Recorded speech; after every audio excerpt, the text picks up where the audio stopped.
এই সময় যেন যুবক বলেন, ওগো তোমরা আমাকে 400 টাকা দিতে চাও, আমি মুহাম্মাদের কাছে তো 200 টাকায় আমি বিক্রি করে দিয়েছি।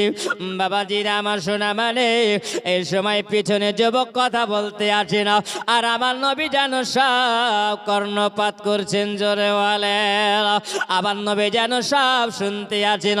ওই সময় আমার নবীর সামনে এসে ওই যুবকটা যেন দাঁড়িয়ে যাবার পরে বলছেন, গো মুহাম্মদ তবে দাঁড়িয়ে যাও, আমি তোমার কাছে যে 200 টাকায় ওটা বিক্রি করেছিলাম ধারে, তবে শুনে রাখো আমি তোমার কাছে বিক্রি করব না, আমি এখন 400 টাকা দাম পেয়ে যাই, আমাকে তুমি ওটা দিয়ে দাও, আমি 400 টাকায় বিক্রি করে দেব।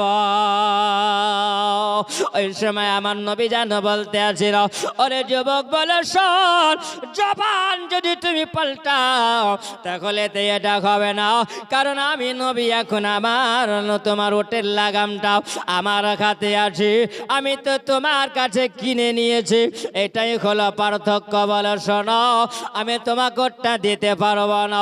যেমনি বাবা কথাবার্তা আলোচনা হতে লেগেছে, ওই সময় যেন কিছু মানুষ এসে জড়ো সড়ক হয়ে গেল, হাজির হয়ে গেল। আমার নবী বলছেন আমি তোমার কাছে কিনে নিয়েছি, আর যুবক বলে না, আমি তো ওটা তোমার কাছে বিক্রি করিনি। হয় না আমাদের এখানে সেখানে মানুষ তখন জড়ো হয়ে যায়। আমার নবীর প্রেম ভালোবাসা মহব্বত, জি বাপজি আমার সোনা মানে। আমার নবী বলেন, এ যুবক আমি তোমার কাছে ওটা কিনে নিয়েছি। ওই সময় যখন তর্ক বিতর্ক হয়ে যায়, কিছু মানুষ এসে যখন জড়ো হয়ে গেল, হয়ে যাবার পরে বলছেন, নাও ওগো মুহাম্মদ তুমি কি এর কাছ থেকে ওটা কিনেছো বলো? বলে আমি যুবকের কাছে ওটা কিনে নিয়েছি। যুবককে জিজ্ঞাসা করা হলো, বলে যুবক রে তুমি কি এই ওটা মুহাম্মাদের কাছে বিক্রি করেছ? তিনি বলছেন, বলে না, আমি মুহাম্মাদের কাছে কোনো ওট বিক্রি করি না, এটা হলো আমার ওট। আমার নবীকে আবার জিজ্ঞাসা করেন, নাও ওগো মুহাম্মদ তুমি কি এই ওটটা কিনেছো বলো? আমার নবী বলেন, হ্যাঁ আমি ওট কিনে নিয়েছি। বাবা আবার যুবককে জিজ্ঞাসা করা হলো, বলো যুবক করে তুমি কি ওটটা বিক্রি করেছো মুহাম্মাদের কাছে বলো? তিনি বলছেন, না আমি নবীর কাছে মুহাম্মাদের কাছে আমি ওটটা বিক্রি করি না। এইরকম ভাবে যখন গোল মিটিং আরম্ভ হয়েছে, আরো মানুষ ভরে গেল, মানুষ যখন জামায়াত হয়ে গেল, ওই সময় মানুষেরা গোল করে ঘিরে নিয়ে বলছে, বলে যুবক তোমার কথাও রয়ে গেল, মুহাম্মাদের কথাও রয়ে গেল। মুহাম্মদ বলে ওটা আমি কিনে নিয়েছি, আর যুবক তুমি বলো আমি বিক্রি করি না। তাহলে বলো তোমাদের মধ্যে কেউ যদি সাক্ষী জোগাড় যদি করতে পারো, তাহলে যার সাক্ষী হয়ে যাবে সে তারে ওট হয়ে যাবে, জোরে বলেন। মামাজিরা আমার সোনা মানিকেরাও, ওই সময় যখন আবার নবী যখন ওটা কিনেছিলেন কোনো সাক্ষী ছিল না। যুবক বলে আমরা দুজনাই ছিলাম, আমাদের কোনো সাক্ষী নাই। ওই সময় যুবক বলেন, আমি যখন ওটা লাগাম ধরেছিলাম ওই সময় তো আমাদের কাছে কেউ ছিল না, আমার তো কোনো সাক্ষী নাই। ওই সময় আমার একজন নবীর সাহাবী বাবা যেন তিনি যখন রাস্তা দিয়ে যায়, ওই সময় দেখতে পাওয়া যায় আপনার কেনাও দেখতে পাওয়া যায় যেন সমস্ত মানুষ দাঁড় হয়ে আছে, মানুষের হয়েছে আরম্ভ হয়ে গেছে। আমার ওই নবীর সাহাবী লম্বা চওড়া সাহাবী, যেন তিনি উঁচু সাহাবী, ওই জায়গায় দেখতে পাওয়া যায় যেন আমার নবীকে দেখতে পেয়েছেন, জোরে বলে। সমস্ত মানুষেরা দাঁড়িয়ে আছে, তার মধ্যে থেকে যেন আমার নবীর চেহারা খানা যেন যেমনি তিনি দেখতে পেলেন না। ওই সময় তিনি দাঁড়িয়ে যাবার পরে আপনার কে নাও চলতে আরম্ভ করেছেন না। যখন চলে এসেছেন, আসার পরে জিজ্ঞাসা করে, আসার পরে বলছেন এই জায়গায় কি হয়েছে বলো? তখন যেন বলতে ছিল, খুজাইমা বলে শোনো, এই জায়গায় তুমি দেখতে পাও এই যুবকের কাছ থেকে মোহাম্মদ নাকি ওটটা কিনে নিয়েছে। আর যুবক বলে না আমার কাছে কিনে নাও। এই জায়গায় তর্ক বিতর্ক আরম্ভ হয়ে যাও। বলো এর ফয়সালা দেওয়া যায় না, এই জন্য তাদের সাক্ষী জোগাড় করতে বলেছি। এই যুবক সাক্ষী জোগাড় করতে পারে না। ওই সময় হযরতে খুজাইমা রাদিয়াল্লাহু তাআলা আমার নবীর আশিক, আমার নবীর প্রেমিকে দেওয়ানা, আমার নবীর সম্মুখে আসার পরে দাঁড়িয়ে বলে ইয়া রাসূলুল্লাহ, ইয়া হাবিবাল্লাহ, নবী গো ফিদাকা উম্মি ইয়া আবি ইয়া রাসূলুল্লাহ। ওরে জগৎবাসীরা শুনে না, এই জায়গায় তোমার আমার রাহমাতাল লিল আলামিন আমার নবী মুস্তাফার তোমরা আজকে সাক্ষী চাও, তোমরা সাক্ষী দেখতে চাও। আমি খুজাইমা নবীর হয়ে আমি এই জায়গায় সাক্ষী আমি দিয়ে দিলাম। ইয়া রাসূলুল্লাহ, ইয়া হাবিবাল্লাহ, নবী গো আপনার পক্ষ হয়ে আমি সাক্ষী দিলাম এই যুবকের কাছ থেকে আমার নবী ওট খরিদ করেছে। জোরে বলা যাবে না? আপনারা বলবেন এটা তো নবীর সাহাবী। এই সাহাবী তো এই সময় ছিল না। আমার নবী বলেন খুজাইমা বলো বলো, এই জায়গাতে সাক্ষী চাওয়া গেল, কিন্তু খুজাইমা বলো তুমি আমার পক্ষ হয়ে এটা মিথ্যা কথা বলে দিলে। জোরে বলবেন, মিথ্যা কথা বলে দিলেন। আমার নবী বলছে বলে খুজাইমা তুমি তোমার নবীর দিক থেকে তুমি মিথ্যা কথা তুমি বলেছ না। খুজাইমা বলে ইয়া রাসূলুল্লাহ, ইয়া হাবিবাল্লাহ, নবী গো আপনার মুখের বর্ণনা আপনি বলেছেন আমার উম্মত উম্মতিরা তোমরা শুনে রাখো, যদি তোমরা কথায় কথায় যদি মিথ্যা কথা যদি বলো, আবার আল্লাহ পাক আল্লাহ তাআলা তোমার এই জিহ্বাটাকে টেনে নেবার পর লম্বা জিহ্বাকে টেনে বিলেট দিয়ে কেটে দেবে। আমাদের মধ্যে আছে না নাই? মিথ্যা কথায় পেট ভর্তি হয়ে আছে। কেমন করে ফাঁসাদ লাগাতে হবে, মিথ্যা কথা বললে পারে কেমন করে ফাঁসানো যাবে, মিথ্যা কথা বললে পারে ওকে বিপদে কেমন করে ফেলা যাবে, মিথ্যা কথা বললে পারে কেমন করে বিতাড়িত করা যাবে। এটা কিন্তু আমরা মুসলমান মুখে নবী বলি, কিন্তু আমাদের ভিতরে হচ্ছে গলা। তাই আছে না নাই? জি বাবা, সুবহানাল্লাহ। সাবধান হয়ে যাও মুসলমান। যদি আজকে আমরা ওই রকম যদি করে থাকি বাপ, তাহলে আমাদের জীবন বেকার হবে। নবী নবী মুখে করে কোনো দাব হবে না। আবার নবীর সাহাবী বলে ইয়া রাসূলুল্লাহ, নবী গো আমি সাক্ষী হয়ে দাঁড়িয়ে গেলাম, সবাই বলল নবীর সাক্ষী পাওয়া গেল। ওরে যুবক তোমার সাক্ষী পাওয়া গেল না। যখন নবীর সাক্ষী পাওয়া গেছে অবশ্যই মুহাম্মদ তোমার কাছ থেকে ওই ওটটা খরিদ করে নিয়েছে। জোরে বলো তোমার মত নাও এত ভালো আর তো কেউ হবে না, তাই তো নবে আমরা তোমার দেওয়ানা।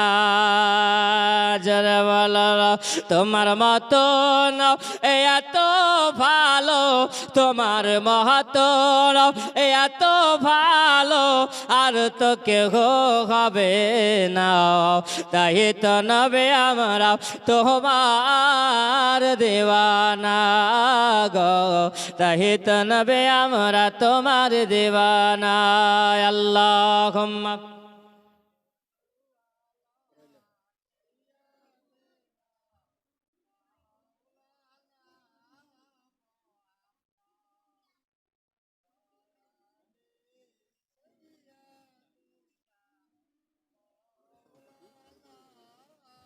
মুহাম্মাদ ওয়া আলা আলে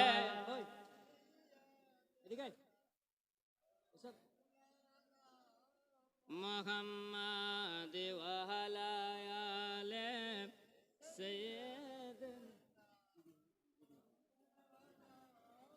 মোহাম্মদ সাল্লাল্লাহু মুহাম্মাদিন সাল্লাল্লাহু মোহাম্মদ হরদম জাবা सन कला पाक नामे मोहम्मद हरदम जाबा सन कला शफियाना मोहम्मद सल्लल्लाहु ताला अलैहि वसल्लम। अब्बाजीरा আমার সোনা বাড়িকে একবার খেয়াল করে শুনে যাও। ওই সময় আমার নবীর সাহাবে দাঁড়িয়ে আমার নবীকে নবী জিজ্ঞাসা করলেন, ওগো খুজাইমা বলো বলো তুমি কেন আমার পক্ষ হয়ে তুমি কেন মিথ্যা কথা বলে দিলে না? ওই সাহাবী বলে, ইয়া রাসূলুল্লাহ, ইয়া হাবিবাল্লাহ, নবী গো, যার ইশারাতে আসমানের চাঁদ খণ্ড হয়েছে, ইয়া রাসূলুল্লাহ, যার আঙ্গুলের ইশারায় ডোবা সূর্য উদিত হয়েছে, ইয়া রাসূলুল্লাহ, আমরা সূর্যের পূজা করিতাম, আমরা চন্দ্রের পূজা করিতাম, আমরা পাহাড়ের পূজা করিতাম, ইয়া রাসূলুল্লাহ, আমরা পাথরের পূজা করিতাম। ওগো নবী, ওগো মাতি দরদি নবী, ওগো রাহমাতাল লিল আলামিন নবী গো, যার এক কথায় আমরা আল্লাহকে বিশ্বাস করে নিয়েছে, ওগো নবী আপনি মেরাজ করেছেন সেটা আমরা বিশ্বাস করেছি, ওগো নবী আপনি আল্লাহকে দেখেছেন আমরা এটা বিশ্বাস করে নিয়েছি নবী গো, আমরা বাড়ি গাড়ি জমি জায়গা সব ছেড়ে দিয়ে ইয়া রাসূলুল্লাহ আপনাকে এক বাক্যে নবী বলে মেনেছি, জোরে বলো ইয়া রাসূলুল্লাহ, ইয়া হাবিবাল্লাহ, নবী গো আপনি যখন বলেছেন এই জায়গায় সাক্ষী যখন প্রয়োজন হয়েছে, ইয়া রাসূলুল্লাহ আমি মিথ্যা বলি নাই, কারণ নবী গো আপনি যখন উট্টা খরিদ করে নিয়েছেন, ওগো নবী আমি জানি আপনি জীবনে কোনোদিন মিথ্যা কথা বলবেন না, এই জন্য নবী গো আপনার পক্ষ হয়ে আমি সাক্ষী দিয়ে দিলাম যে নবী জীবনে কোনোদিন ঝুটা বলতে পারে না, যার এক কথায় আমি কলমা পড়ে মুসলমান হয়েছি। আবার নবী বললেন, বলে খুজাইমা তোমার নবীকে তুমি ভালোবাসো, তুমি যখন ভালোবেসেছো তবে আল্লাহকে ভালোবেসে নিয়েছো, জোরে বলো যে নবীর ওসিলায়, যে নবীর ওসিলায় হাদিস কোরআন পেলাম, যে বলুন সুবহানাল্লাহ, যে নবীর ওসিলায় হাদিস কোরআন পেলাম। 12 রবিউল আউয়ালে আসিলেন ধারায়, 12 রবিউল আউয়ালে আসিলেন ধারায়, ফারিস্তারা দলে দলে নবীকে সালাম জানায়, দলে দলে ফারিস্তারা নবীকে সালাম জানায়,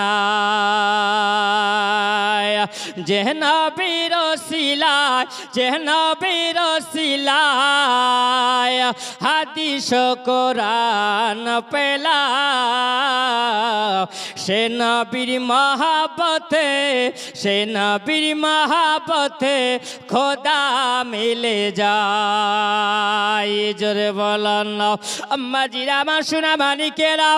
ওই ওট যখনই মারা গেছিল, আমার নবী যখন দুনিয়া থেকে বিদায় নিয়ে নিয়েছিলেন, ওই ওটটা যখন মারা যায় বাবা, আমার নবী মুস্তাফা সাল্লাল্লাহু আলাইহি ওয়াসাল্লাম যিনি করেন বিবি হযরত আয়েশা সিদ্দিকা রাদিয়াল্লাহু তাআলা আনহা তিনি বর্ণনা দিয়েছেন, তিনি বলেছেন আমার নবী যখন দুনিয়া থেকে বাবা পর্দা যখন আমার নবী নিয়ে নিয়েছিলেন, ওই পর্দা নেবার পর আমি দেখেছিলাম ওই ওটটা যেন 3 দিন ধরে খাইনি, জোরে বলে 3 দিন ধরে ধরে খাইনি 3 দিন ধরে পান করেনি চোখের পানি শুধু ঝরেছিল হযরত আয়েশা সিদ্দিকা বলে আমি খাবার দিয়েছিলাম ওই উটনিটা যেন খাই নাও আমি পানি দিয়েছিলাম ওই উটনিটা যেন পান করে নাও ওরে মুসলমান আমরা কেমন নবীর উম্মত আমরা নবীকে কেমন ভালোবাসি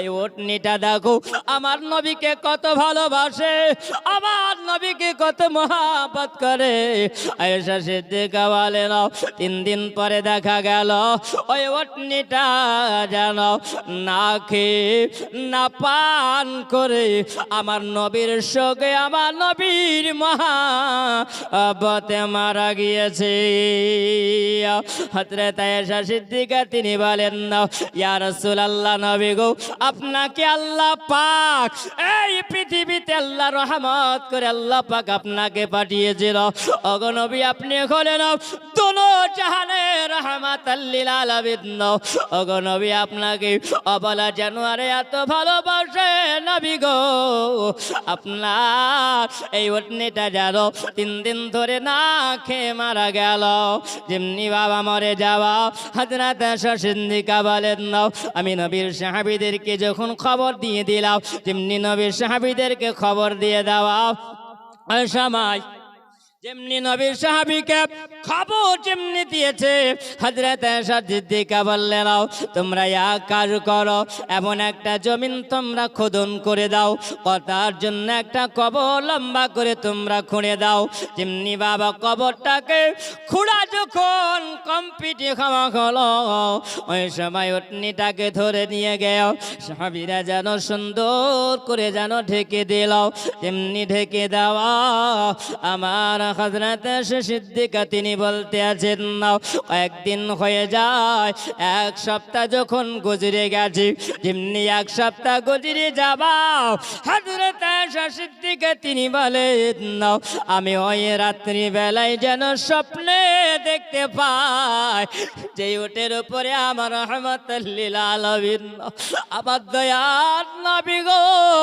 ওই উটের উপরে আমার নবী সওয়ার হয় আর আমি দেখতে পাই যেন রাত্রি বেলায় ওই উটটা যেন আমার নবীর রওজা মোবারকা যেন ঘুরে বেড়াচ্ছে জোরে বলেন নাও ওই উটটা যেন ঘুরে বেড়ায় হযরত আয়েশা সিদ্দিকা তিনি বলেন নাও আমি ওই রাত্রি বেলাতে যখন আমি স্বপ্ন দেখলাম বিছানা থেকে উঠে গেলাম সকাল হয়ে গেল আর যেমনি সকাল হয়ে যাওয়া আবার পরের দিন রাত্রি বেলাতে যেন স্বপ্ন দেখা যায় আবার নবী বলেন না গায়েশাতুল হুমায়রা যে উটনিটাকে তুমি স্বপ্ন জগতে দেখতেছিলে ওই উটনিটা আমার আল্লাহ পাক আমার আল্লাহ তাআলা আর তার কবরে রাখে না আমার আল্লাহ পাক ওই উটনিটাকে আমার রওজা মোবারকার কাছে আল্লাহ পাক রেখেছে জোরে বলো ওই উটনিটা হলো জিন্দা আল্লাহ পাক যেন উটনি এত মহব্বত আমার নবীর সঙ্গে করেছে নাও হযরত আয়েশা সিদ্দিকা বলেন নাও আবার নবী যখন জানিয়ে দিয়েছেন নাও আমি ওই সময় যেন আমার সাহাবীদের নবীর সাহাবীদেরকে ডাকা হলো যেমনি বাবা নবীর সাহাবীদেরকে ডাকার পর হযরত আয়েশা সিদ্দিকা বললেন তোমরা ওই উটের কবরটাকে তোমরা খুঁড়ে দাও যেমনি বাবা সুবহানাল্লাহ ওই উটের কবরটাকে যেমনি আলগা করেছেন হযরত আয়েশা সিদ্দিকা বলেন ওই কবরের উটের কবরটাতে জানো বাবা এই একটা লোম পর্যন্ত পাওয়া যায় না জোরে বলেন সুবহানাল্লাহ বাজিরা আমার সোনা মানিকেরাও হযরত আয়েশা সিদ্দিকা তিনি বলেন যারা নবীর মহব্বতে ইন্তিকাল করে যায় আল্লাহ পাক তাদেরকে শহীদের দরওয়াজা দিয়ে দেয় ও গগা মদের দয়ার নবে তুমি মদের সাহারা তোমায় ছাড়া রইতে পারে না তোমায় ছাড়া থাকতে পারে না রাসূলুল্লাহ ইয়া হাবিবাল্লাহ। জোরে বলুন না। অগগ মদের জিন্দা নবে, অগগ মদের জিন্দা নবে, তুমি মদের সাহারা, তোমায় ছাড়া রইতে পারে না। ইয়া রাসূলুল্লাহ ইয়া হাবিবাল্লাহ। আমার সঙ্গে সঙ্গে বলেন ইয়া রাসূলুল্লাহ ইয়া হাবিবাল্লাহ। আমরা শুধু মুখে নবী নবী করব, কিন্তু মুখে নবী নবী করলে হবে না। এ অন্তরে যদি মহাব্বত নবী নবী করো, তবে তুমি কামিয়াবি হতে পারবে। ওরে যুবকেরা শুনে যাও, একবার খেয়াল করে যাও। তোমরা বলো নবী দিবস আমরা করি, কিন্তু কেমন তোমরা নবী দিবস করো? যখন তোমরা রাস্তা দিয়ে যাও, একটু খেয়াল করে শুনে যাবে না, যখন তোমরা রাস্তা দিয়ে যখন যাও, ওই সময় যখন তোমার পেশাব লাগে, ওই সময় তুমি করো কি বাবা? আমরা কি করি? বাইকটাকে দাঁড় করিয়ে দেয়। এই যুবক, যখন বাইকটাকে তুমি দাঁড় করিয়ে দাও আর বাইকটাকে দাঁড় করিয়ে দে, তুমি একটু মাইনাস করার জন্য দাঁড়িয়ে দাঁড়িয়ে তোমার চেনটা টেনে দিয়ে মেশিন বের করে চালিয়ে দেয় না, দেয় না? যে ছেলেরা পেশাব করে কলপ নেয় না, যে ছেলেরা পেশাব করে কলপ ধরে না, আল্লাহ তাআলা বলে তাদের জান্নাত হবে না। আল্লাহ তাআলা বলে তাদের জান্নাত হবে না। নবীর নাম শুনলে যারা চোখে চুমা দেয় না, নবীর নাম শুনলে যারা চোখে চুমা দেয় না, নরন কাল হাসর ময়দান নর নবীজির শাফায়াত পাবে না। যে ছেলেরা পেশাব করে কলপ ধরে না, আল্লাহ বলেন তাদের জান্নাত মিলবে না। আল্লাহ বলে তাদের জান্নাত মিলবে না। আছেন এরকম যুবক? নাই? মায়েরা খাইতে বলছে, ছেলেরাকে বলছে ভালো, তাই না? কিন্তু মা বোনের আগেও তোমরা শুনে যাও, আজান হলে যেই মেয়েরা মাথায় কাপড় দেয় না, আজান হলে যেই মেয়েরা মাথায় কাপড় দেয় না, সেই মেয়ের বিয়ের পরে স্বামী এমন হবে গাঁজাখোর তারা হয় না, হয় না? জি বাবা, সুবহানাল্লাহ। আর একটু শুনে যাও, যেই মেয়েরা বিয়ের আগে কোরআন শিখে না, যেই মেয়েরা বিয়ের আগে কোরআন শিখে না, সেই মেয়েদের বাড়িতে তোমরা বউ বানায়ো না। যেই মেয়ে সারাদিন কান থেকে ফোন সরায় না, যেই মেয়েরা সারাদিন ফোন কান থেকে সরায় না, সেই মেয়েদের তোমরা কোন সময় বাড়িতে বউ বানায়ো না। কারণ ওই মেয়েদের 3-4টা বিয়ে হলো, 3-4টা বিয়ে হলো, স্বামী থাকে না। যেই ছেলেরা পেশাব করে কলপ নেয় না, আল্লাহ তাআলা বলে তাদের জান্নাত মিলে না। আল্লাহুম্মা সাল্লি আলা সাইয়্যিদিনা মাওলানা মুহাম্মদ ওয়া আলা আলি সাইয়্যিদিনা মাওলানা মুহাম্মদ সাল্লাল্লাহু তাআলা আলাইহি ওয়াসাল্লাম। আমার নবীর মহব্বত যদি হয়, তাহলে তুমি মদিনা তুমি ঘুরে ঘুরে দেখবে। জোরে বলেন না সুবহানাল্লাহ। ও বাবাজিরা, আমার সোনা মানিকেরা, যদি নবীর মহব্বত এই দিলের মধ্যে যদি করতে পারো, তাহলে তোমরা মদিনাওয়ালা হয়ে যাবে। আর নবীর আদর্শ নিয়ে মহব্বত করে যদি দুনিয়া থেকে না যাও, এই দুনিয়া তোমার বেকার হয়ে যাবে, আখিরাতটাও তোমার বেকার হয়ে যাবে। আবার নবীর আদর্শ কত সুন্দর। আবার নবী বলেন মসজিদে নববীতে আমার নবী সাহাবীদেরকে নিয়ে বসে আছেন, আর এমন কিনা ওই সময় আপনার কিনা কয়েকজন মানুষ চলে এসেছে। আসার পরে বলছেন, ওগো মুহাম্মদ, আমরা গোলাম মুসাফির, আমরা মুসাফির হয়ে এসেছি, আমরা মেহমান। আবার নবী বললেন, ওরে আমার সাহাবীরা, দেখো কয়েকজন মুসাফির হয়ে এসেছে, আর মেহমানের সেবা করো হলো নবীর সুন্নাত। জোরে বলেন। আবার নবীর হলো সুন্নাত। ওই সময় আবার নবী বলতে আছেন, ওরে আমার সাহাবীরা, দেখো তারা বড় পরিশ্রম নিয়ে এসেছে, তারা ক্ষুধার্ত আছে, তাদেরকে খাবার ব্যবস্থা করতে হবে।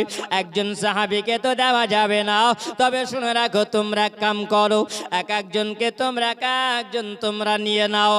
যখন নিয়ে নেওয়া হলো, একজন করে আমার নবী দিলে নাও, আর একজনকে আবার নবী মুসাফির মেহমানকে নিয়ে নিলে নাও। আবার নবী বলেন, বাড়ি চলে গেলাম। বাড়ি চলে যাওয়ার পরে রাত্রিবেলা আমার নবী বলেন, তাদের খাবার দেওয়া হলো, সুন্দর করে আমার নবীর খুচরা মোবারকটাই দিয়ে দেওয়া হলো, তাকে মেহমান করে জানো। ওই জায়গায় রাত্রিবেলাতে আমার নবী বললেন, ওগো মেহমান, তুমি এই জায়গায় শুয়ে আরাম করে নাও। আবার নবী বলেন, সেই দিনের দিনও এমন ভাবে তাকে খাওয়া হয়েছে, মেহমানকে জিজ্ঞাসা করো, খাই মেহমান, তুমি ভোকা আছো না পিয়াসা আছো তুমি জানাও।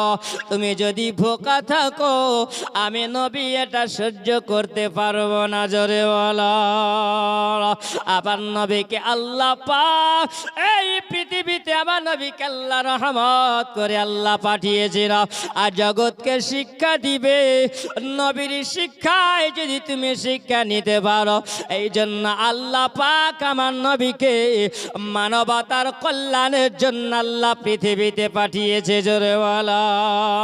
ওগো নবী, আপনি আদর্শ দেখিয়ে গেছেন না। এই মেহমানকে আমার নবী বললেন, ওরে মেহমান, বলো তোমার কি খিদা লেগে আছে না তোমার পিয়াসা আছে বলো। মেহমান বলে, গো মুহাম্মদ, আজকে আপনি আমার মেহমানদারি এমন করেছেন না, আমি কোনোদিন এইরকম করে পেট ভরে খাবার খাই না। দক্ষিণে